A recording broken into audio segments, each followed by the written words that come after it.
ہمارا اور فرشتوں کا درود بھیجنا اور ہے. اللہ کا درود بھیجنا یہ ہے کہ اللہ رحمت نازل فرماتا. وہ تو خالق ہے نا، مالک ہے، وہ اپنی رحمتیں نازل فرماتا ہے اپنے حبیب علیہ الصلوۃ والسلام پر.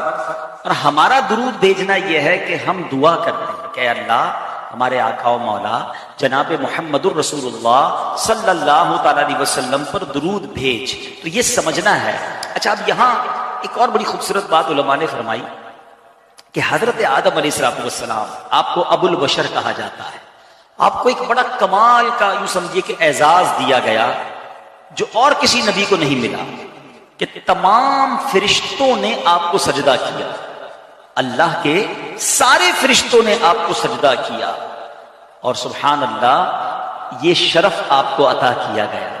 اب یہاں علماء کہتے ہیں کہ حضرت آدم کو واقعی یہ مقام ملا کہ سارے فرشتوں نے سجدہ کیا، مگر یہ سجدہ ایک ہی بار کیا گیا. اور ایک اور تفسیر میں تو یہ بھی لکھا کہ دراصل یہ سجدہ جو تھا نا، حضرت آدم کی پیشانی میں نور مصطفیٰ چمکتا تھا، یہ سجدہ نور مصطفیٰ کو پڑھایا گیا تھا. لیکن اس کے باوجود یہ سجدہ ایک بار ہوا. اور میرے آقا کی شان یہ ہے کہ صرف فرشتے نہیں، اللہ بھی نبی پاک پر درود بھیج رہا ہے. اور ایک بار نہیں، یہ نہیں کہا قرآن نے کہ اللہ اور اس کے فرشتوں نے ایک بار درود بھیج دیا، اے ایمان والو اب تم درود بھیجو. نہیں، تھوڑی سی عربی گرامر جانتے ہیں وہ جانتے ہیں یہاں لفظ استعمال ہوا یصلون. اس کا مطلب یہ ہے کنٹینیو، مسلسل ہونے والا کام. تو سبحان اللہ، یہ اللہ اور اس کے فرشتے مسلسل درود بھیج رہے ہیں، اللہ مسلسل رحمت نازل فرما رہا ہے. تو اب سچی بات یہ ہے کہ ہمارے آقا کو ہمارے درود کی حاجت نہیں ہے. جس نبی علیہ الصلوۃ والسلام کی بارگاہ میں خربوں بھی تھوڑے ہیں. ہاں، فرشتے کتنے ہیں ہم کاؤنٹ ہی نہیں کر سکتے. ہاں، یہ خود قرآن میں رب عز و جل نے ایک جگہ خوب ارشاد فرمایا. اللہ فرماتا ہے وَمَا يَعْلَمُ جُنُودَ رَبِّكَ إِلَّا هُوَ. اللہ فرماتا اور اللہ اور تیرے رب کے لشکروں کو اس کے علاوہ کوئی نہیں جانتا. اللہ کے لشکروں کو. اور پھر فرمایا فرشتے اللہ کا سب سے بڑا لشکر ہے. ساری کائنات میں جو سب سے بڑی کوانٹٹی میں اگر کوئی مخلوق ہے نا تو وہ فرشتے ہیں. میں نے پہلے بھی کئی بیانات میں یہ ایک کیلکولیشن بیان کی ہے، آج پھر بیان کرتا ہوں تاکہ ایمان تازہ ہو اور اندازہ ہو کہ میرے آقا پر ہر لمحے ہر آن کتنے درود بھیجے جا رہے ہیں. اللہ مجھے بھی درود پاک کثرت سے پڑھنے والا بنائے، آپ کو بھی درود پاک اور زیادہ پڑھنے کی توفیق دے. ایک ٹپ بھی دے دیتا ہوں. تقریباً آپ جتنے لوگ ہیں، آپ میں سے کئی لوگوں کو جو واک کرتے ہیں، ٹھیک ہے نا، اپنی صحت کے لیے اچھی چیز ہے، واک کرنی چاہیے. لیکن اگر آپ اپنے واکنگ ٹائم کو درود ٹائم بنا دیں، اپنے واکنگ ٹائم کو ذکر ٹائم بنا دیں، جہاں بھی واک کرتے ہیں، چاہے آپ ٹریڈ مل پہ کرتے ہیں یا کسی پارک میں جا کے کرتے ہیں، جب بھی واک کریں آپ شوز پہنتے ہی ہوں گے، ساتھ ساتھ تسبیح بھی لے لیں. اس واکنگ میں اور کیا کرنا ہے آپ. لیکن اگر آپ چلتے چلتے درود پڑھ رہے ہیں، اس کے دو فائدے ہوں گے. ایک تو ایک پرٹیکولر اچھی تعداد میں درود آپ پڑھ لیں گے. دوسرا، جدھر جدھر چلتے ہوئے جائیں گے وہ ساری جگہ آپ کے درود پڑھنے کی گواہ بن جائے گی. کلمہ پاک بھی پڑھ لیں، اللہ کا ذکر بھی کر لیں. کچھ آپ تعداد طے کر لیں گے، اتنی تسبیح میں نے کلمہ پاک کی پڑھنی ہے، سبحان اللہ کی پڑھنی ہے، الحمدللہ کی پڑھنی، درود کی پڑھنی. 30 minutes 40 minutes what ever time جو آپ واک کر رہے ہیں، اگر اس کو درود ٹائم اور ذکر ٹائم بنا لیں. آپ سوچیں ہمارے جو اسلاف تھے نا، وہ بڑے کمال کے لوگ تھے. ان کو احساس تھا زندگی کا کہ یہ ایک ایک سانس، ایک ایک منٹ کتنا قیمتی ہے. ایک بزرگ کے بارے میں آتا ہے، وہ جدھر سے گزرتے تھے نا اللہ کا ذکر کرتے ہوئے گزرتے تھے. ایک بار کسی سڑک سے گزرے، دوبارہ گزرے وہاں سے، کسی نے کہا ابھی تو آپ گئے تھے. کہا میں سڑک سے گزرا تھا مگر اللہ کا ذکر کرنا بھول گیا تھا. میں چاہتا ہوں کہ زندگی میں جہاں جہاں سے گزروں وہاں رب کا ذکر کرتے ہوئے وہ ساری جگہ میرے اللہ کے ذکر کی گواہ بن جائے. اور یہ اتنا ایفرٹ لیس نیکی ہے. ذرا مل کر کہیے سبحان اللہ، اب کہیے الحمدللہ، اب کہیے اللہ اکبر. کتنی دیر لگی؟ آئی تھنک 30 سیکنڈز بھی نہیں لگے. مگر آپ کو پتا ہے آپ نے 30 سیکنڈ میں کیا کما لیا؟ آپ جتنی بھی بڑی پوسٹ پہ ہوں، آپ کبھی اپنی پوری ارننگ جو بھی آپ مہینے میں کماتے ہیں، چاہے وہ ملینز میں ہو، اس کو کبھی کیلکولیٹ کیجئے گا کہ 30 سیکنڈ میں کتنے بنتے ہیں. تو وہ چند روپے ہی بنیں گے، چند 100 روپے ہی بنیں گے، کیونکہ پورے مہینے کی ہے نا. 30 سیکنڈز میں بلینر بھی چند 100 روپے ہی کماتا ہے، چند ہزار کما لے گا. مگر آپ کو اندازہ ہے آپ نے 30 سیکنڈ میں ابھی کیا کمایا ہے. میرے نبی کے سچے وعدے ہیں جو ایک بار سبحان اللہ کہتا ہے اللہ اس کے لیے جنت میں درخت لگا دیتا ہے. کاش کہ ہم استغفار کرنے والے بن جائیں. اور آپ کو شاید پتہ نہیں ہے استغفار جہاں گناہوں کی معافی ہے نا، وہاں یہ بہت سارے مسائل کے حل کی کنجی بھی ہے. آپ اگر پرابلم میں ہیں، روزی کے مسائل ہیں، اولاد نہیں ہو رہی ہے، یا کوئی بھی پرابلم ہے، واقعہ سنیے. حضرت امام حسن بصری رحمۃ اللہ تعالی، بہت بڑے بزرگ، ایک شخص آیا آ کر کہتا ہوں بارش نہیں ہو رہی ہے، قحط کی پوزیشن آ گئی ہے، بارش نہیں ہو رہی، دعا فرمائے تو وظیفہ عطا فرمائے. آپ نے فرمایا استغفار کرو. وہ چلا گیا. اچھا ایک بزرگ بیٹھے تھے ان کے پاس، حضرت ربیع بن صبیح رحمۃ اللہ، وہ دیکھ رہے تھے. دوسرا بندہ آیا، کہتا حضور تنگ دستی ہے، کاروبار میں ڈاؤن ہے، رزق میں تنگی ہے. آپ نے فرمایا استغفار کرو. پھر تیسرا شخص آیا، کہتا حضور اولاد نہیں ہو رہی ہے، حصول اولاد کے لیے وظیفہ لینا ہے. فرمایا استغفار کرو. چوتھا بندہ آیا، وہ کہتا کہ حضور میرے باغ میں، فصلوں میں پیداوار کی کمی ہے. فرمایا استغفار کرو. حضرت ربیع بن صبیح کہتے ہیں حضور پہلا بندہ الگ پرابلم لے کر آیا، دوسرا الگ، تیسرا الگ، چوتھا الگ، چاروں کو ایک ہی دوائی، چاروں کو ایک ہی وظیفہ، استغفار استغفار. آئے ہائے، بڑوں کی بڑی باتیں ہیں. قرآن میں بھی پڑھتا ہوں، قرآن آپ بھی پڑھتے ہیں، مگر دیکھو اللہ والے کیسے پڑھتے ہیں. کیا خوبصورت جواب دیا آپ نے.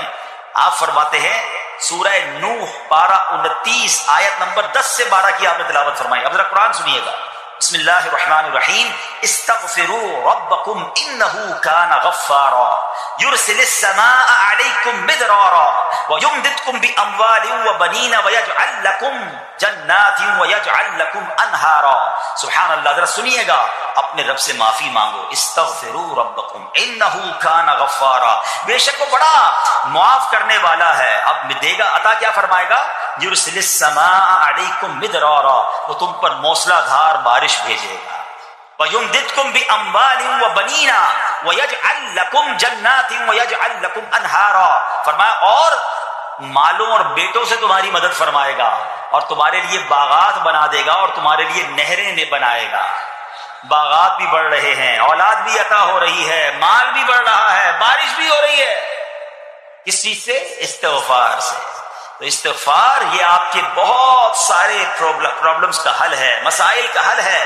بس اپنی زبان استغفار سے تر رکھے. اچھا پھر اس میں تھوڑی سی شرمندگی بھی ہے. ایسا نہیں کہ استغفار بھی ہو رہا ہے اور دماغ کہیں اور ہے، مسکرا بھی رہے ہیں، ہنس بھی رہے ہیں، اور استغفر اللہ، کسی سے معافی مانگتے ہوئے ہنستا ہے کیا بندہ؟ استغفر اللہ ربی من کل ذنب واتوب الیہ. یا اللہ میں اپنے سارے گناہوں سے تجھ سے معافی مانگ رہا ہوں. بہت سارے استغفار کے سیکھے ہیں. استغفر اللہ العظیم من کل ذنب عظیم. اے اللہ میں تجھ سے استغفار کرتا ہوں، وہ رب جو بہت عظیم ہے، اپنے سارے بڑے گناہوں سے میں استغفار کرتا ہوں. الگ الگ الگ سیغوں سے اللہ کی بارگاہ میں استغفار کریں. ہو سکے تو کبھی گناہ یاد آئیں تو آنسو بھی بہ رہے ہوں، مگر یہ استغفار اللہ کو بڑا پسند ہے، معافی رب کو بہت پسند ہے. ابو اللیث سمرقندی رحمۃ اللہ تعالی لکھتے ہیں پچھلی قوموں میں ایک شخص تھا، اس نے بہت گناہ کیے تھے.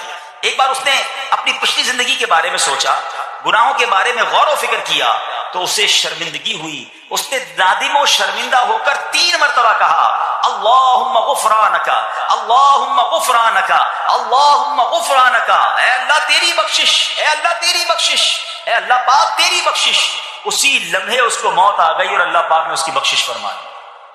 آئیے ہم بھی پڑھ لیتے اللہم غفرانک اللہم غفرانک اللہم غفرانک. استغفار کرنا، توبہ کرنا، گناہ یاد کر کے شرمندہ ہونا، یہ اللہ کو کتنا پسند ہے. ایک سبحان اللہ، اس کے بارے میں چند برکتیں آپ کو بیان کرتا ہوں. بڑی عظیم برکت یہ ہے کہ اس کی بدولت بندے کا تنگی اور غم دور ہو جاتا ہے. حدیث پاک میں ہے جو ہمیشہ استغفار کرتا رہے اللہ پاک اس کے لیے ہر تنگی سے نکلنے کا راستہ بناتا ہے، ہر فکر و غم سے اسے خلاصی عطا فرماتا ہے. اس کی ایک برکت یہ بھی ہے کہ ایسے بندے کو اللہ پاک غیب سے رزق عطا فرماتا ہے. حدیث پاک میں ہے استغفار کرنے والے کو اللہ وہاں سے رزق عطا فرماتا ہے جہاں اس کا گمان بھی نہیں ہوتا ہے. اتنی مہنگائی ہے، اتنی مشکلیں ہیں، اتنی تنگی ہے، لوگ قرضے میں ہیں، کبھی ادھر جاتے ہو کبھی ادھر جاتے ہو. ارے بھائی سب کے پاس جاتے ہو، رب کے پاس کیوں نہیں جاتے؟ استغفار کرنا شروع کر دو، فرمایا ادھر سے روزی دے گا جہاں تمہارا گمان بھی نہیں جائے گا.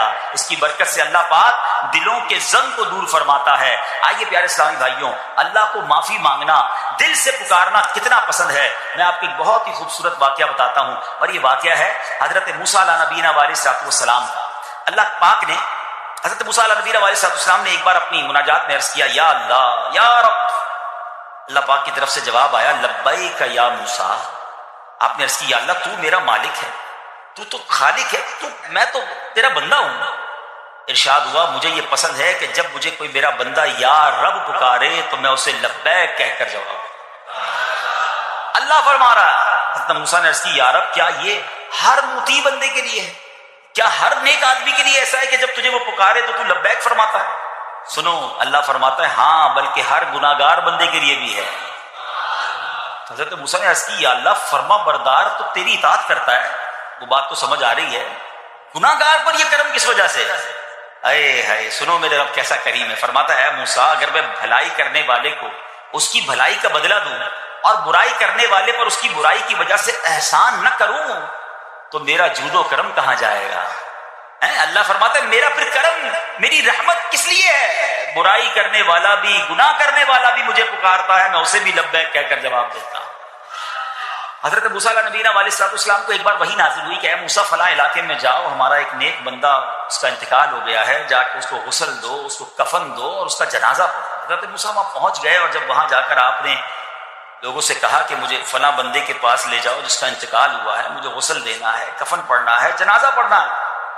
لوگوں نے کہا حضرت یہ تو زمانے کا گناہگار بڑا بےہودہ بڑا بدکار شخص تھا، آپ کو رب کا حکم تھا، آپ نے غسل بھی دیا، کفن بھی پہنایا، جنازہ بھی پڑھا، پھر رب کی بارگاہ میں عرض کی مولا بندے تو یہ کہہ رہے ہیں یہ تو بہت برا آدمی تھا، تو نے مجھے بھیجا اور فرمایا تیرا پیارا بندہ، میں نے جنازہ بھی پڑھ دیا، غسل اور کفن بھی دیا. اب ذرا آپ سوچیں کہ کسی کا جنازہ حضرت موسیٰ پڑھ دیں تو اس کی تو بخشش کا تو کوئی مسئلہ ہی کوئی نہیں نا، وہ تو اللہ کے نبی جس کا جنازہ پڑھے غسل دے تو یا اللہ تو نے ایسا انتظام فرما دیا. تو رب کریم کی طرف سے پتہ ہے کیا جواب آتا ہے؟ اللہ فرماتا ہے اے موسیٰ بندے سچ کہتے ہیں، یہ بندہ واقعی بڑا گناہگار تھا. جو علاقے والے شہر کے لوگ کہہ رہے ہیں نا ٹھیک کہہ رہے ہیں، یہ بندہ تھا ہی ایسا. یا اللہ جب اتنا گناہگار تو اتنی بڑی مہربانی کس وجہ سے؟ ارشاد ہوا اے موسیٰ اس بندے نے مرنے سے پہلے مجھ سے 5 کلمات کے ذریعے بات کی، مناجات کی، مجھے پکارا، 5 سینٹنس تھے، 5 کلمے تھے، اور اے موسیٰ اس کی وجہ سے میں نے اس کی مغفرت فرما دی. حضرت موسیٰ کہتے ہیں یا اللہ وہ 5 کلمے تو بتا دے، وہ 5 کیسے جملے تھے کہ علاقے میں سب سے مشہور بدکار اور اس کا انتقال ہو تو رب مغفرت بھی فرمائے اور اپنے نبی کو فرمائے جا کے جنازہ پڑھو. تو آپ نے کہا یا اللہ وہ 5 کلمات بتا دے. اب ذرا یہ 5 کلمات سنیے گا. ایکچولی جو بات سمجھنی ہے نا، استغفار ہے کیا، معافی مانگنا ہے کیا، توبہ کیا ہے. اللہ فرماتا نا کہ ہم نے سنا کہ جو بندہ اللہ سے استغفار کرتا ہے اللہ اسے دیکھ کر مسکراتا ہے. اس کی وجہ یہ کہ بندہ رب کی بارگاہ میں اپنے آپ کو سرنڈر کرتا ہے، اپنے گناہ یاد کرتا ہے، اپنی کم مائگی کا اظہار کرتا ہے. وہ کہتے ہیں نا الندم التوبہ، شرمندگی توبہ ہے. شرمندہ ہو جائے نا انسان. دنیا میں پتہ کیا معاملہ ہے، ہم کسی عدالت میں جا کر کہہ دیں ہم نے جرم کیا ہے، اقبال جرم، ٹھیک ہے، تو کیا ہوتا ہے؟ جج کہتا ہے پھر اس کو گرفتار کرو اور سزا سناؤ. بندہ خود ہی مان رہا ہے، گواہوں کی ضرورت کیا ہے؟ دنیا کی عدالت میں اقبال جرم پر سزا ملتی ہے. میرے رب کی رحمت کی عدالت دیکھو، بندہ وہاں جا کر اقبال جرم کر لے، شرمندہ ہو جائے، معافی مانگ لے، اللہ اس کے سارے گناہ معاف فرما دے. یہ فرق ہے دنیا والوں میں اور رب کی عدالت میں. سبحان اللہ. وہ حضرت موسیٰ کہتے ہیں یا اللہ وہ 5 کلمے بتا، اور بتائے گئے تو وہ 5 کلمے سنیے گا ذرا. وہ بندہ کہتا ہے مرنے سے پہلے اے رب تو جانتا ہے میں نیکوں سے محبت کرتا ہوں اگرچہ خود نیک نہیں ہوں. یا رب تو جانتا ہے میں فاسقوں سے بغض رکھتا ہوں اگرچہ میں خود فاسق ہوں. سمجھ رہے بات؟ اے اللہ نیکوں سے پیار کرتا ہوں، مجھے پتا ہے میں خود نیک نہیں ہوں. میں گناہ گاروں سے نفرت کرتا ہوں حالانکہ میں خود بھی گناہ گار ہوں. کہیں بھی اپنی بڑائی نہیں ہے، میں گناہ گار، میں بدکار، مگر اللہ میں پیار کرتا ہوں نیک لوگوں سے. تیسرا جملہ کیا تھا؟ یا رب اگر مجھے معلوم ہو جائے کہ میرے جنت میں داخل ہونے سے تیری ملکیت میں کوئی کمی آ جائے گی تو اللہ میں تجھ سے پھر جنت کا سوال کرنا چھوڑ دوں گا. مجھے یہ پتا ہے یا اللہ تو نے مجھے جنت میں داخل کیا نا، تیری جنت میں کوئی کمی نہیں آئے گی، بہت بڑی ہے، اب مجھے داخل بھی کرنے سے تیرا کچھ نہیں جائے گا. اگر کچھ جاتا ہوتا تو یا اللہ میں جنت تیرے سے مانگنا چھوڑ دیتا. چوتھا جملہ کیا ہے؟ اے رب اگر مجھے معلوم ہو جائے کہ مجھے جہنم میں داخل کرنے سے تیری ملکیت میں اضافہ ہو جائے گا تو میں پھر جہنم سے پناہ نہیں مانگوں گا. یعنی اگر تو تیرے ملک میں تیری شان میں اضافہ ہو رہا ہے مجھے جہنم میں ڈالنے سے، پھر تو میں نہیں کہوں گا تجھے کہ جہنم سے نکال. مگر مجھے پتا ہے تو پہلے ہی مالک ہے، تو پہلے ہی خالق ہے، سب کچھ تیرا ہے، مجھے جہنم میں ڈالنے سے تیری کوئی ملکیت میں اضافہ نہیں ہونا. اور آخری بات کیا کہتا ہے؟ یا رب اگر تو مجھ پر رحم نہ کرے گا تو پھر کون کرے گا؟ اللہ فرماتا ہے اے موسیٰ میں نے اس پر رحم کیا، یہ میرے کرم کے لائق تھا، میرے کرم کے لائق نہیں تھا کہ میں اسے ناکام لوٹا دیتا۔ جب اس نے یہ کلمات کہے تو میں نے اسے درگزر فرمایا، اس کی مغفرت فرما دی، اور میں ہی بخشنے والا مہربان ہوں۔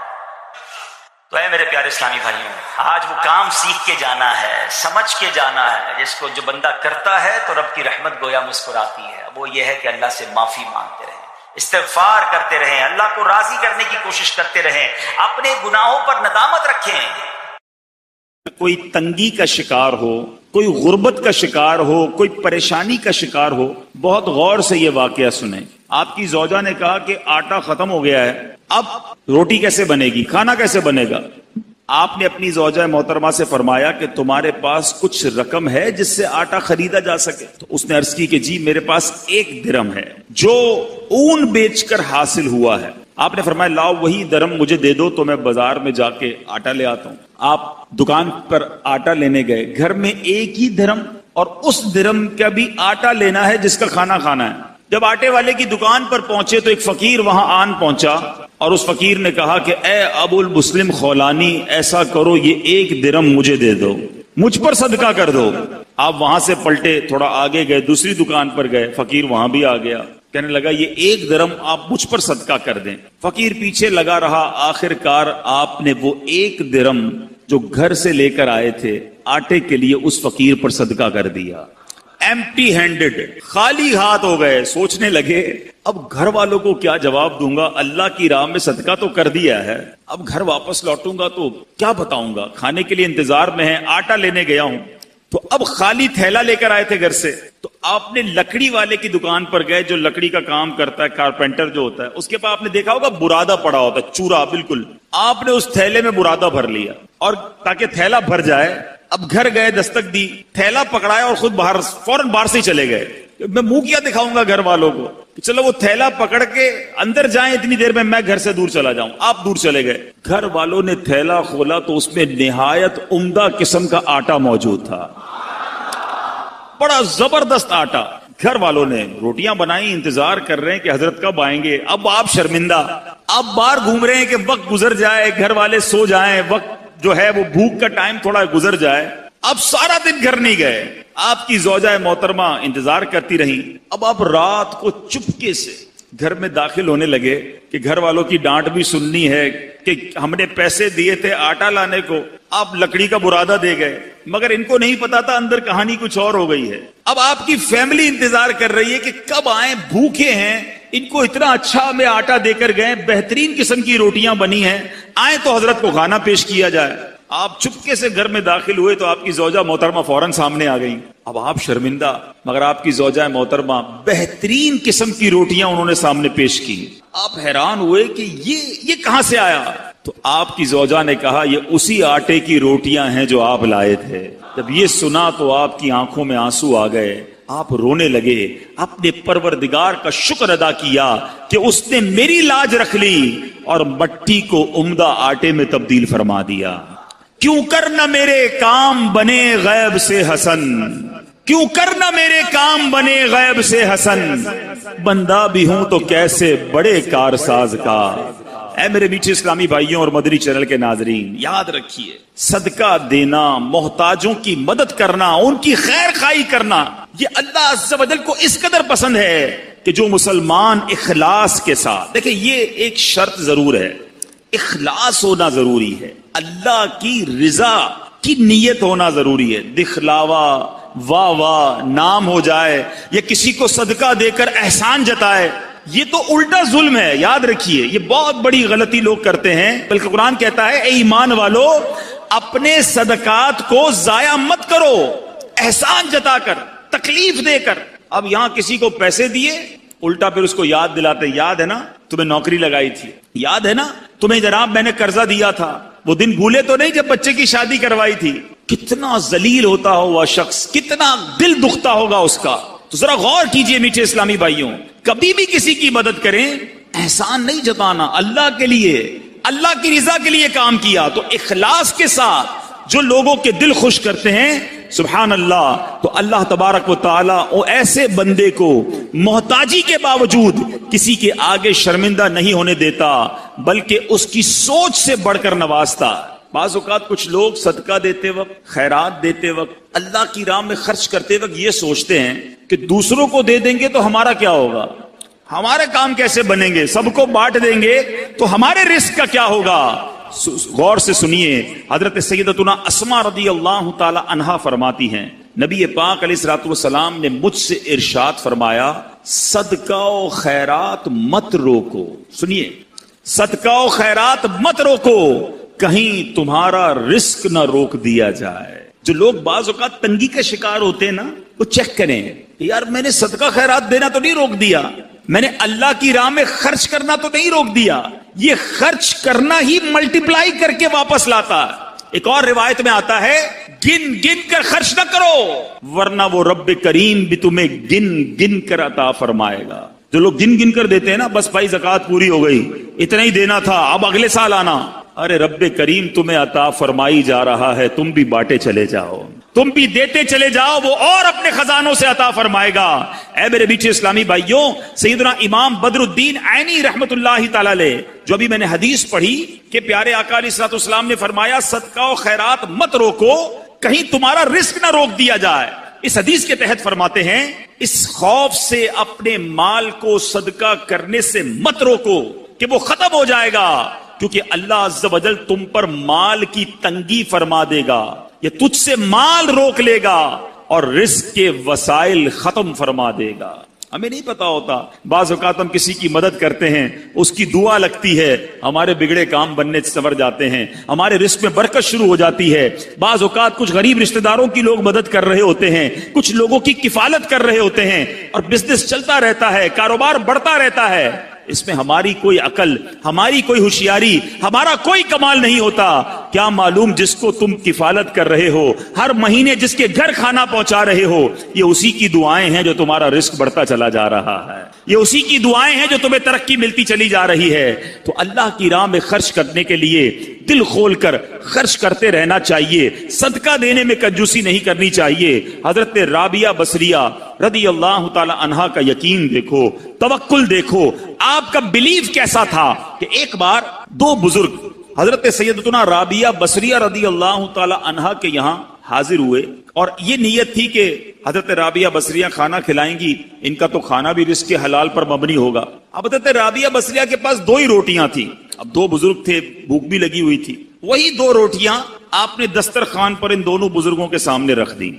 ابھی روٹیاں رکھی تھی کہ دروازے پر دستک ہوئی، کسی سائل نے کہا کہ اللہ کے نام پر مجھے کچھ دیا جائے. حضرت رابعہ بصریہ نے مہمانوں کے آگے سے دو روٹیاں اٹھائیں اور اس سائل کو دے دی. مہمان ہکے بکے کہ ہم دسترخوان پر بیٹھے ہیں، ہمیں بھی بھوک لگی ہے، دو ہی روٹیاں تھی، دونوں اٹھا کر دے دی. مگر یقین دیکھو، اللہ غنی، ابھی وہ حیرت زدہ ہیں کہ تھوڑی دیر میں دروازے پر پھر دستک ہوتی ہے. ایک کنیز بہت سی گرم روٹیاں لے کر حاضر ہوئی اور عرض کی یہ میری مالکہ نے آپ کے لیے بھجوائی ہیں. حضرت رابعہ بصریہ نے روٹیاں گننا شروع کی، وہ روٹیاں 18 تھیں. آپ نے کہا یہ روٹیاں میری نہیں ہیں. جی حضور آپ کے لیے بھجوائی، کہا میری نہیں ہے، واپس لے جاؤ. وہ بزرگ دیکھ رہے ہیں، 2 گئیں، 18 آ گئیں، 18 بھی واپس لوٹا دیں. جب مالکن کے پاس وہ کنیز لے کر روٹیاں پہنچتی ہے اور کہتی حضرت رابعہ بصریہ نے تو واپس لوٹا دی ہیں. کہا روٹیاں کتنی ہیں؟ کہا 18. کہا یہ 2 بچ گئی تھی، یہ بھی ساتھ ملا کر لے جاؤ. واپس جاتی ہے، حضرت رابعہ بصریہ کو پھر پیش کرتی ہے کہ میری مالکن نے پیش کی ہے. پھر روٹیاں گنی، 20 روٹیاں تھیں.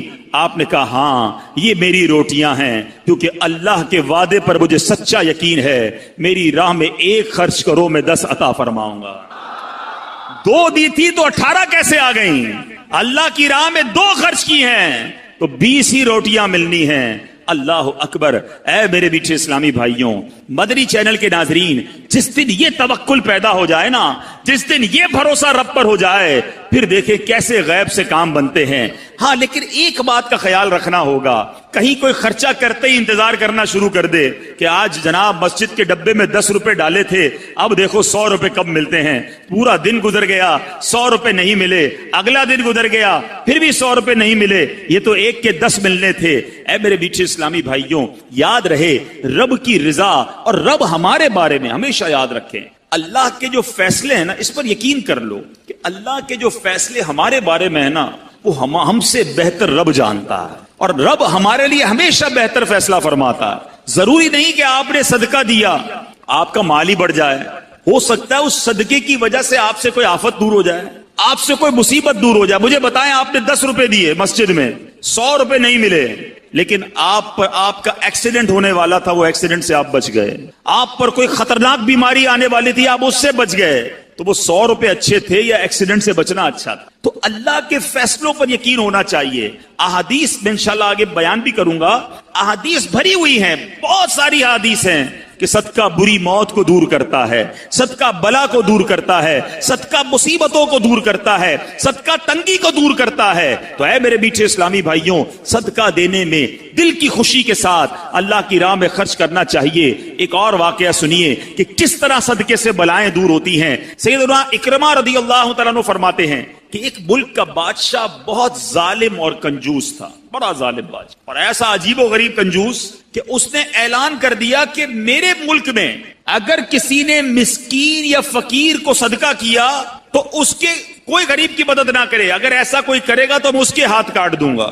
یعنی خود غریب کی مدد بھی نہیں کرنی اور پورے ملک میں بھی کوئی غریب کی مدد نہ کرے۔ بڑا عجیب و غریب اعلان تھا۔ اچھا جناب، اب ایک خاتون تھی، لوگ تو خوف سے ڈر گئے تھے، کوئی صدقہ نہیں دے رہا تھا، کوئی خیرات نہیں دے رہا تھا۔ ایک دن فقیر مجبور ہو کر ایک عورت کے پاس آیا اور کہا مجھے اللہ کے راہ میں کچھ دو، میں بہت بھوکا ہوں، کھانے کے لیے کچھ نہیں۔ وہ عورت نے بھی بادشاہ کا اعلان سنا ہوا تھا، وہ بھی ڈری ہوئی تھی، اس نے بھی صدقہ دینے سے اس نے سوچا کہ صدقہ دوں گی تو میرے بھی ہاتھ کٹ جائیں گے، لیکن فقیر نے کہا مجھے اللہ عز و جل کی رضا کی خاطر کچھ تو کھانے کو دے دو۔ وہ التجا کرتا رہا، آخر اس عورت کے دل میں رحم آ گیا، اس عورت نے اس فقیر کو صدقہ دے دیا، کھانے کو دے دیا۔ اب 2 روٹیاں دی اسے کھانے کو، فقیر روٹیاں لے کر دعائیں دیتا ہوا چلا گیا۔ بادشاہ کو پتا چل گیا کہ ملک میں ایک ایسی عورت ہے جس نے کسی فقیر کو صدقہ دیا۔ اس نے اپنے بندے بھیجے اور اس خدا ترس رحم دل عورت کے دونوں ہاتھ کاٹ دیے گئے، اس کے دونوں ہاتھ کٹ گئے۔ اب میٹھے اسلامی بھائیوں، کچھ عرصے کے بعد بادشاہ نے اپنی والدہ سے کہا کہ مجھے اپنی مملکت کی سب سے حسین لڑکی سے شادی کرنی ہے۔ اس کی ماں نے جب معلومات کروائی تو پتا چلا پورے ملک میں ایک لڑکی سب سے زیادہ حسین ہے، مگر اس میں ایک خامی یہ ہے کہ اس کے دونوں ہاتھ نہیں ہیں۔ اس نے بادشاہ سے کہا، بادشاہ نے لڑکی کو دیکھا، اسے پسند آئی، اس سے شادی کر لی اور وہ عورت اب ملکہ بن گئی۔ جس نے 2 روٹیاں صدقہ کی، ہاتھ کٹ گئے، اب وہ بادشاہ کی زوجہ بن گئی۔ بڑی زندگی آرام سے گزرنے لگی، مگر ایک اور امتحان اس کی زندگی میں باقی تھا۔ پھر کیا ہوا کہ کیونکہ اور بھی اس کی بیویاں تھیں بادشاہ کی، نئی نویلی دلہن کے ساتھ بادشاہ بہت وقت گزارتا، بڑی نوازشات کرتا، دوسری جو بیویاں تھیں وہ حسد کرتی تھیں۔ ایک مرتبہ بادشاہ طویل عرصے کے لیے ملک سے باہر گیا تو بادشاہ کی بیویوں کو اچھا موقع ملا، انہوں نے بادشاہ کو خط میں لکھا کہ تمہارے پیچھے تمہاری جو بیوی ہے، نئی دلہن جو ہے، وہ برے کام کرتی ہے، اس کا کردار اچھا نہیں۔ بادشاہ نے بغیر کسی تحقیق کے حکم دے دیا کہ میری بیوی کو اٹھایا جائے اور جنگل میں پھینک دیا جائے، محل سے نکال کر جنگل میں پھینک دو۔ اب وہ عورت جنگل میں پہنچ گئی، بیابان جنگل تھا، اس کا ایک بیٹا بھی ہو گیا تھا بادشاہ سے۔ اب اتنی دیر میں میرے میٹھے اسلامی بھائیوں، وہ عورت اس جنگل میں نہر میں پانی پینے کے لیے جھکی تو اس کے ہاتھ سے وہ بچہ بھی پانی میں گر گیا، زور زور سے رونے لگی، بچہ بھی پانی میں ہے، دونوں ہاتھ بھی نہیں ہیں، پکارے تو کسے پکارے؟ اچانک 2 خوبصورت نوجوان آئے، انہوں نے کہا کیوں رو رہی ہیں؟ کہا میرا بچہ پانی میں چلا گیا ہے۔ اس نے فوراً اس نوجوان نے آگے جا کر اس بچے کو پانی سے نکالا، کہا اور آپ کو کچھ چاہیے تو بتائیے، کوئی اور آپ کی خواہش ہو تو بتائیے، کچھ اور آپ دعا کرنا چاہیں تو اس عورت نے کہا کہ میرے ہاتھ مجھے واپس مل جائیں۔ ان نوجوانوں نے دعا کی، اللہ تعالیٰ نے دونوں ہاتھ بھی اسے واپس کر دیے۔ اب ان نوجوانوں نے اس عورت کو کہا کہ آپ جانتی ہیں ہم کون ہیں، ہم دونوں کون ہیں؟ تو عورت نے کہا میں تو نہیں جانتی، البتہ یہ معلوم ہے آپ کی برکت سے میرا بچہ بھی مل گیا، میرے ہاتھ بھی واپس آ گئے۔ وہ 2 نوجوان کہتے ہیں ہم تیری وہی 2 روٹیاں ہیں جو تو نے غریب سائل کو دی تھی۔ صدقہ اللہ کی راہ میں خرچ کرنا کب کہاں کام آتا ہے۔ اس عورت کو 2 روٹیوں کے بدلے 20 روٹیاں نہیں ملی، حضرت رابعہ بصریہ کو 20 روٹیاں ملی تھی۔ ہو سکتا ہے کوئی کیلکولیشن کرنے والا کہے یار میں 1000 روپے دوں گا 1 لاکھ روپے مل جائیں گے، نہیں ملے۔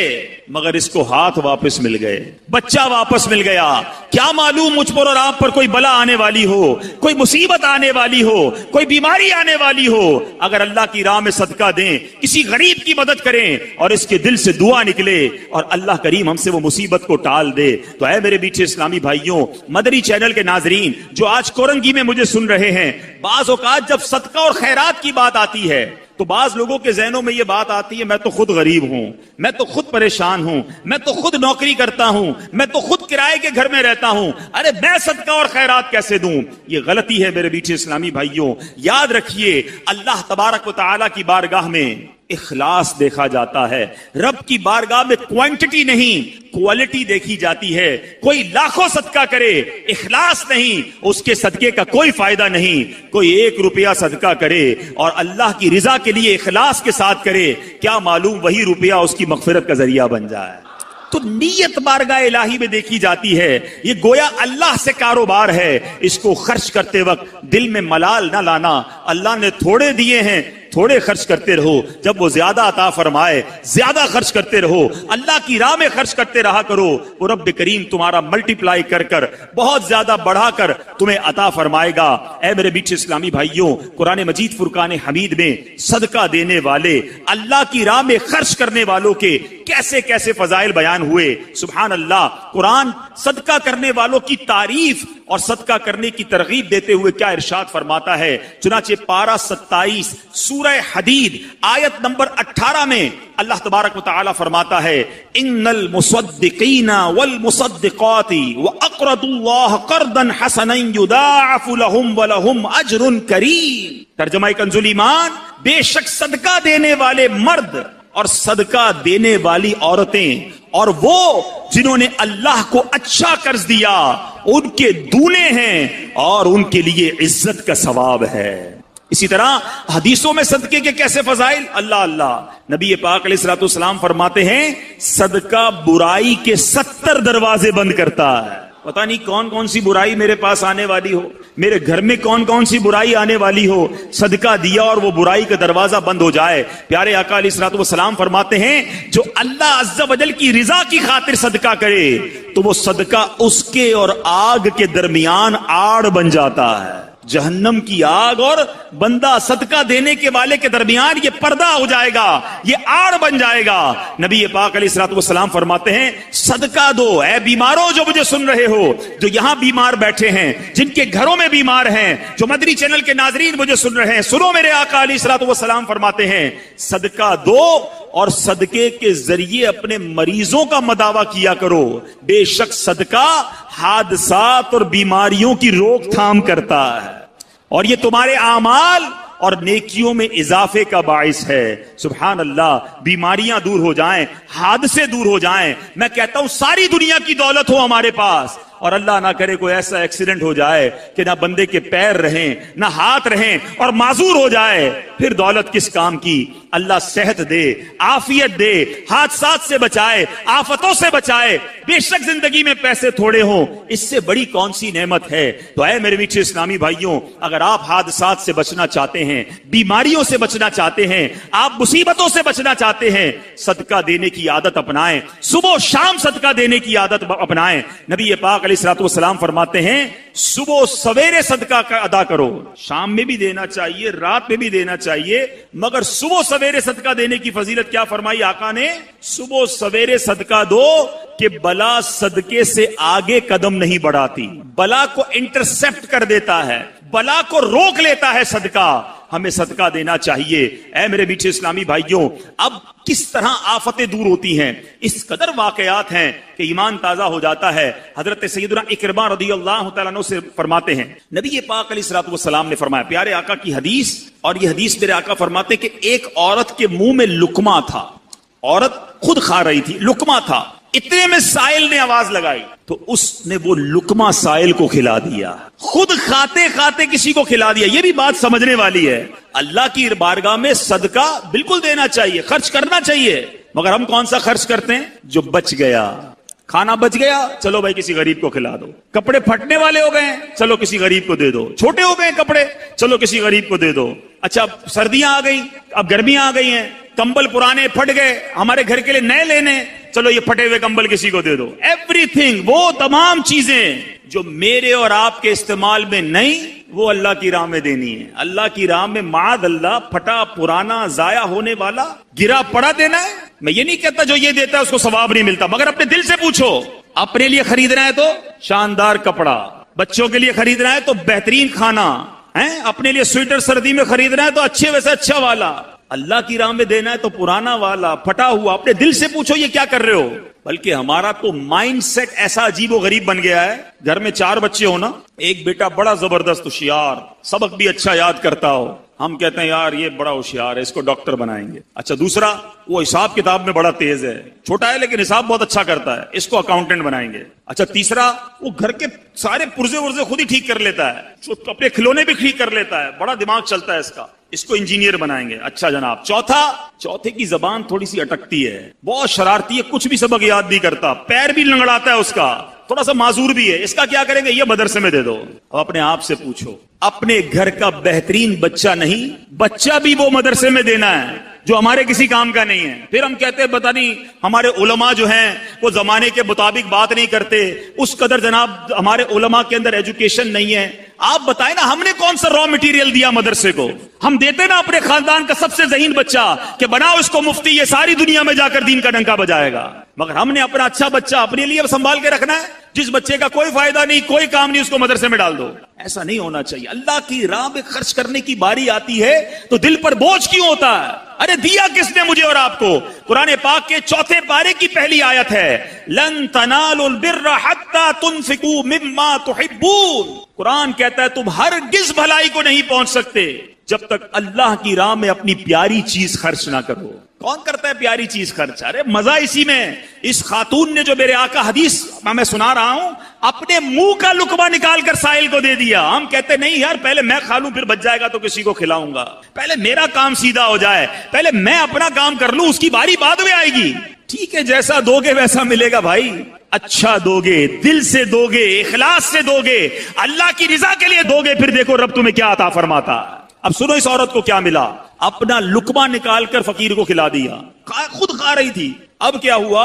کچھ عرصے کے بعد اس عورت کے یہاں بچے کی ولادت ہوئی. میں اپنا واقعہ نہیں سنا رہا، حدیث سنا رہا ہوں. عورت کے یہاں بچے کی ولادت ہوئی. جب وہ کچھ بڑا ہوا تو اسے بھیڑیا اٹھا کر لے گیا. عورت اس بھیڑیے کے پیچھے بھاگتی رہی، پکارتی رہی، میرا بیٹا میرا بیٹا.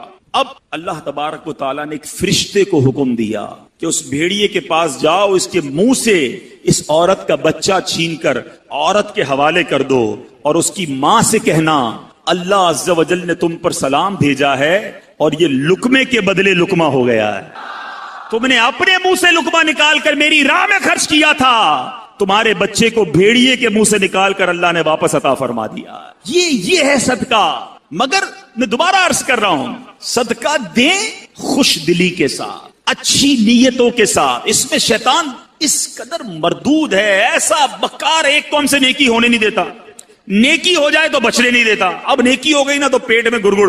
اب بتاؤ کسی کو بھائی میں نے غریب کو 5,000 دیے ہیں، میں نے اس کی بچی کی شادی کرائی ہے، میں نے مسجد میں قالین بچھائے ہیں، آج کل بڑی گرمی تھی جناب، اللہ کا شکر ہے میں نے مسجد میں کولر لگا کر دیا. کیوں بتانا ہے سب کو؟ ذرا صدقہ کیا اب سب کو بتانا ہے. اعلان کرواتے ہیں امام صاحب، اب امام صاحب نہیں ہے ورنہ وہ بتاتے کہ خاص طور پر پرچی آئے گی کہ فلاں حاجی صاحب کے لیے خاص دعا کریں، مسجد کے لیے 5,000 روپے دیے ہیں، مسجد کے لیے پنکھا لگا کر دیا ہے، مسجد کے لیے کولر لگا کے دیا. کیوں میرا اور آپ کا دل چاہتا ہے کہ میرا خاص اعلان ہونا چاہیے، میرے نام لے کر بتائیں لوگوں کو کہ میں نے یہ خرچہ کیا ہے. اپنے آپ سے پوچھو یہ اللہ کے لیے خرچ کر رہے ہو یا لوگوں کو بتانے کے لیے کر رہے ہو؟ ضائع کر دیتے ہیں ہم، خرچ کر کے ضائع. اور غلطی کیا کرتے ہیں کہ جو عام غریبوں کی مدد کرتے ہیں ان پر احسان جتاتے ہیں. اتنا سخت جرم ہے، اتنی شدید دل آزاری ہے. میں ایک واقعہ نہیں بھولتا. ایک بزنس مین تھے، ان کے پاس گیا اور ہم گئے تھے دعوت اسلامی کی احتیاط کے لیے. بہت پیسے والا شخص تھا. ہم بیٹھے تھے، چائے لے کر اس کا ایک ملازم آیا. اب یقین کریں اس بندے نے اس ملازم کے سامنے کہا کہ میں نے اس کی بچی کی شادی کروائی ہے، اس کو گھر دلوایا ہے، پوچھیں اس سے. آپ مجھے کہتا پوچھیں اس سے. میں اس ملازم کو دیکھ رہا تھا، یعنی ایسا فیل ہو رہا تھا کہ اس کا جی چاہ رہا تھا زمین پھٹے اور میں اندر چلا جاؤں. آپ کیا چاہتے ہیں یہ کہہ کر؟ اپنے صدقے دے کر کسی کو ذلیل کرنا چاہتے ہیں؟ اپنے بارے میں سوچو نا کہ مجھے کبھی کسی سے مدد لینے کی ضرورت پڑے اور مجھے بعد میں وہ کہے کہ میں نے تمہارے ساتھ 4 آدمیوں کے سامنے کہے تمہارے ساتھ یہ بھلائی کی تھی، تو بندہ کتنا افسردہ ہو کہ یار میں نے اس سے کیا مدد لے لی، یہ تو جب دیکھو مجھے ذلیل کرتا۔ یہ بہت بڑی غلطی ہے۔ یہ صدقہ تو گیا، صدقہ تو ضائع ہو گیا۔ قرآن کہتا ہے اپنے صدقوں کو ضائع مت کرو، الٹا گناہ ہو گیا، آپ نے دل آزاری کی، اسے ذلیل کیا۔ اللہ اکبر۔ امہات المومنین حضرت عائشہ صدیقہ رضی اللہ تعالی عنہ، اور ایک اور ہماری امی حضور کا طریقہ سنو، اسلاف کیسے تھے۔ اللہ اکبر۔ وہ جب کسی اپنے غلام کو پیسے دیتی نا، کہتی جاؤ کسی غریب کو صدقہ کر کے آؤ، تو کہتی اس سے ہمارے لیے اس صدقے کے بدلے دعا نہ کروانا۔ کیوں؟ کہ صدقے کا بدلہ اللہ سے لیں گے۔ اچھا اگر وہ کوئی دعا دے دیتا تو کہتی دعا نوٹ کروا کے آنا، نوٹ کر کے آنا۔ اب وہ غلام آ کے بتاتا کہ اما حضور میں نے ایک غریب کو پیسے دیے، آپ کا دیا ہوا صدقہ دیا، اس نے آپ کو یہ والی 4 دعائیں دی ہیں۔ آپ ہاتھ اٹھاتی اور وہی 4 دعائیں اس غریب کے حق میں کرتی، فرماتی دعا کا بدلہ دعا ہو گیا، صدقے کا ثواب اللہ سے لیں گے۔ یہ مائنڈ سیٹ کہ ہم کسی سے کیوں مدد چاہیں، ہم کسی سے ریپلائی کیوں چاہیں۔ ہمارا ایک اور طریقہ کیا ہوتا ہے، اچھا یا تو احسان نہیں جتائیں گے نا، تو صدقہ دے کر کیا کہیں گے، اب جس کو صدقہ دیا نا یا جس کی مدد کی، گھر بنا دیا، شادی کر دی، قرضہ دے دیا، اب دل میں تمنا ہوگی میں جب بھی جاؤں نا یہ میری عزت کرے، میری رسپیکٹ کرے، مجھے چائے پہ بلائے، میں اس کے گھر جاؤں تو اسپیشل طریقے سے بٹھائے مجھے۔ یہ کیوں تمنا ہے کہ جو میں نے صدقہ دیا ہے اس کا ریپلائی ملے؟ بلکہ یہاں تک ہوتا ہے کسی کو عمرے پہ بھیج دے نا، کوئی مدینے بھیج دے، عمرے پہ بھیج دے، ہر چکر میں میرے لیے دعا کرنا، ہاں میرے نام کا عمرہ کرنا، بار بار سرکار کی بارگاہ میں میرا سلام پیش کرنا صلی اللہ تعالی علیہ وسلم۔ خود سوچئے کہ آپ جو دے رہے ہیں اس کا بدلہ چاہ رہے ہیں، ارے آپ دے دیجئے اور اللہ سے بدلے کی امید رکھیے، وہ رب کریم بہترین بدلہ عطا فرمائے گا۔ تو بہرحال میرے پیچھے اسلامی بھائیوں، آج یہ ذہن بنا لیجئے کہ ہم نے انشاءاللہ ہر حال میں، غربت میں، تنگی میں، فراخی میں، کشادگی میں، ہر عالم میں انشاءاللہ ہم صدقہ اور خیرات کرتے چلے جائیں گے۔ اعلیٰ حضرت امام اہل سنت نے دیکھو کیسے فوائد لکھے، سنتے جائیے، جھومتے جائیے اور زور زور سے سبحان اللہ کہتے جائیے۔ اعلیٰ حضرت فرماتے ہیں صدقہ دینے سے عمریں زیادہ ہوں گی، رزق کی وسعت اور مال میں کثرت ہوگی، اس کی عادت سے کبھی محتاجی نہ ہوگی، خیر و برکتیں پائیں گے، آفتیں بلائیں دور ہوں گی، بری قضا ٹلے گی، 70 دروازے برائی کے بند ہوں گے، 70 قسم کی بلا دور ہوگی، ان کے شہر آباد ہوں گے، شکستہ حالی دور ہوگی، خوف اندیشہ زائل اور اطمینان خاطر حاصل ہوگا، مدد الہی شامل ہو جائے گی، رحمت الہی ان کے لیے واجب ہوگی، ملائکہ ان پر درود بھیجیں گے، رضا الہی کے کام کریں گے، ان کے گناہ بخشے جائیں گے، مغفرت ان کے لیے واجب ہوگی، ان کے گناہوں کی آگ بجھ جائے گی، روز قیامت دوزخ سے امان میں رہیں گے، آتش دوزخ ان پر حرام ہوگی، اور اللہ نے چاہا تو نبی پاک کی نالین کے صدقے سب سے پہلے داخل جنت ہوگا۔ پھر کیوں نہ صدقہ و خیرات کریں، پھر کیوں نہ اللہ کی راہ میں خرچ کریں۔ ارے دیا بھی رب نے ہے، میرے اور آپ کے پاس تو کچھ بھی نہیں نا اپنا، کس نے دیا ہمیں؟ اللہ نے دیا، اللہ نے دیا، اسی کی راہ میں خرچ کریں، پھر وہ انعام بھی دے، ملٹیپلائی کر کے عطا بھی کرے، پھر بھی ہم کنجوسی کریں، ایسا نہیں کرنا چاہیے۔ اور جو بانٹنے والا، پہلے ایک تعریف آج سمجھ لیں، 4 قسم کے لوگ ہوتے ہیں۔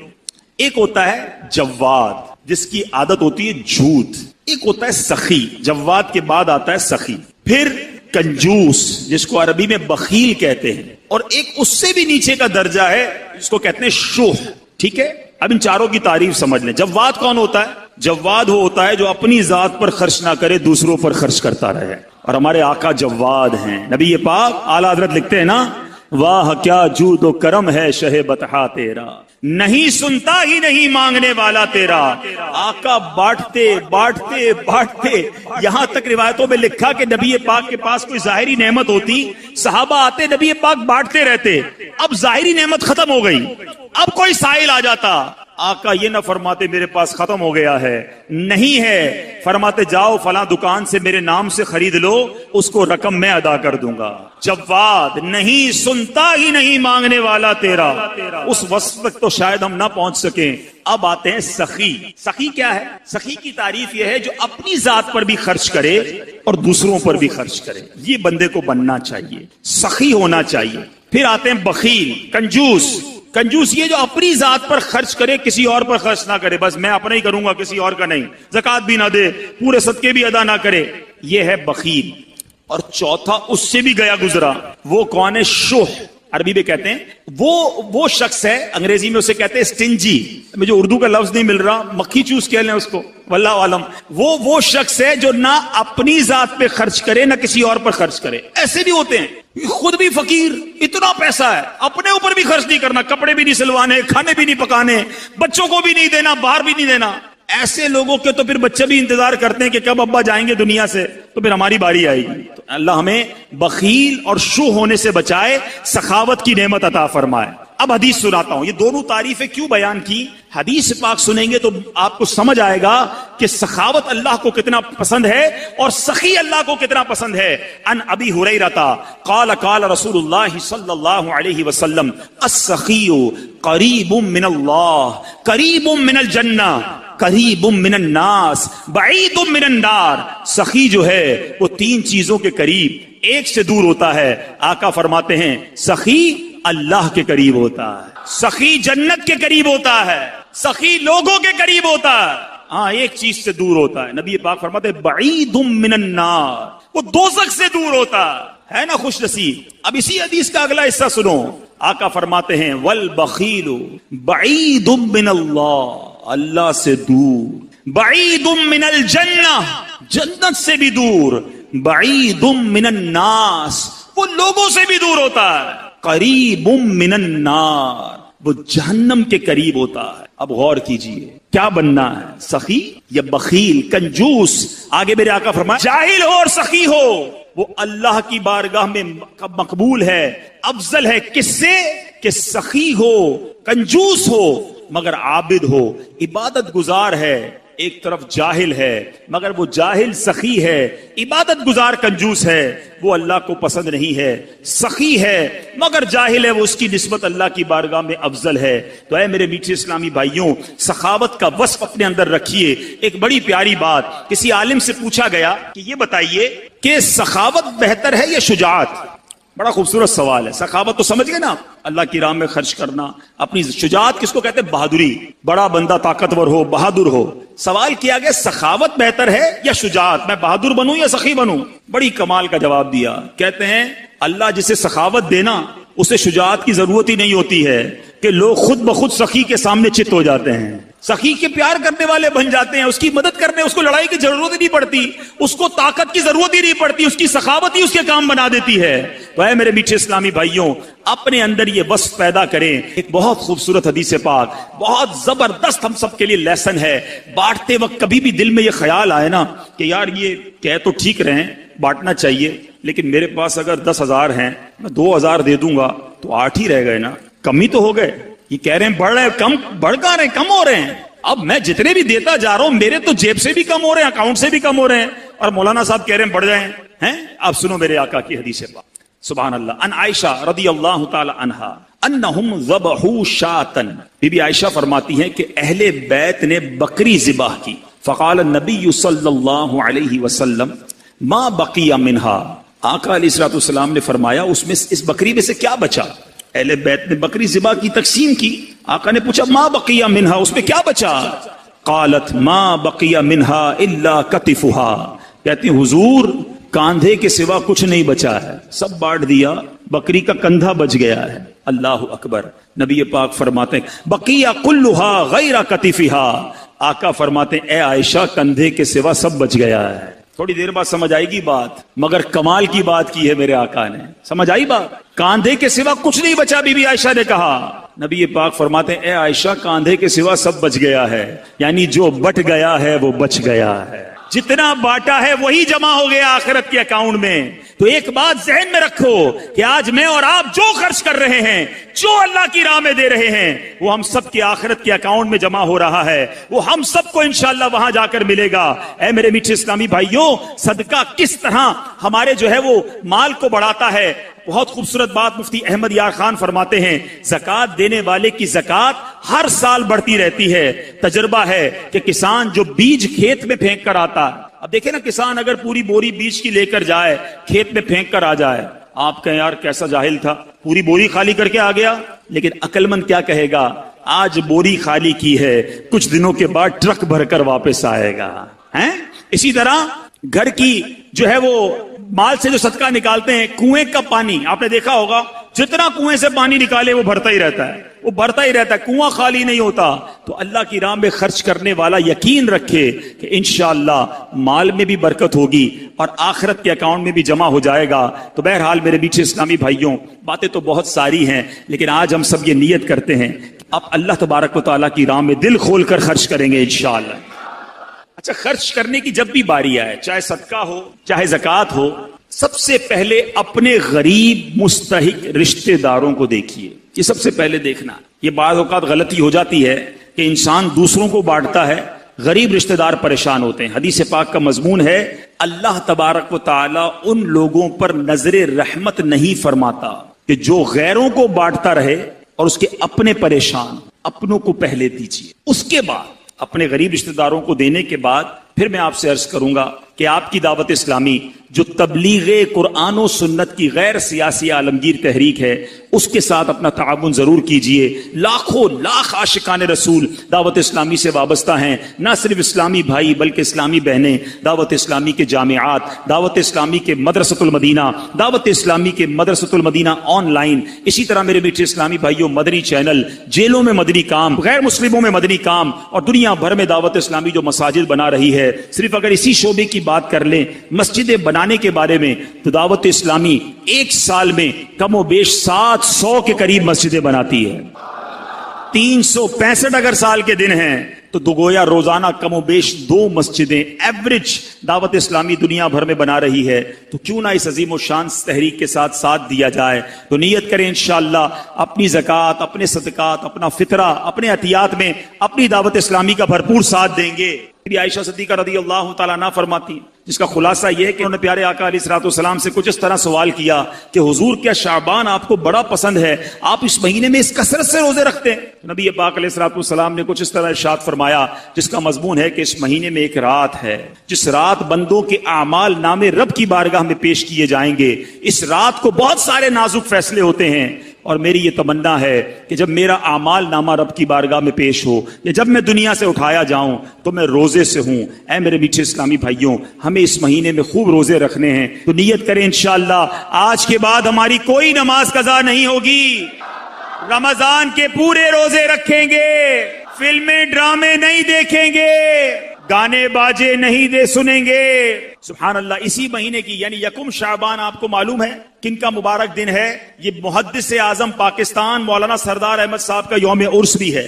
مولانا سردار احمد چشتی قادری رحمت اللہ تعالی مشرقی پنجاب میں 1321 سنہ ہجری بمطابق 1903 سنہ عیسوی پیدا ہوئے۔ آپ نے یکم شعبان المعظم 1382 سنہ ہجری بمطابق 29 دسمبر سن 1962 میں وصال فرمایا۔ آپ کی عظمت و بزرگی میں آپ کی والدہ کی دعاؤں کا بھی عمل دخل تھا۔